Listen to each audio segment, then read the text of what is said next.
వెంటనే ఈ చిత్రసేనుడు ఎక్కడున్నాడో కనపడకుండా కదా యుద్ధం చేస్తుంటాడు. కానీ అర్జునుడికి శబ్దభేద విద్యుంది. శబ్దం వస్తున్న వైపుకి బాణం వేసి కొట్టగలడు.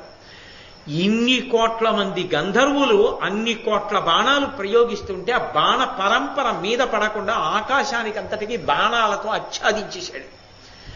గాంధీవాన్ని చేత పట్టుకుని అర్జునుడు బాణం వేయడం అంటే అలా ఉంటుంది. కవ్వడి 2 చేతులతో వేస్తాడు.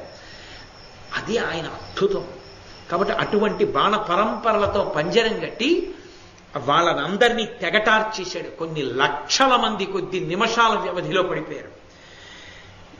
అంటే అప్పుడు చిత్రసేనుడు గబగబా కిందకి దిగొచ్చాడు.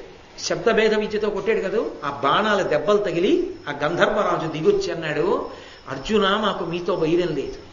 నేను నీ బాల్య స్నేహితుడిని. నేను నీతో యుద్ధం చెయ్యాలన్నది నా కోరిక కానే కాదు. మేము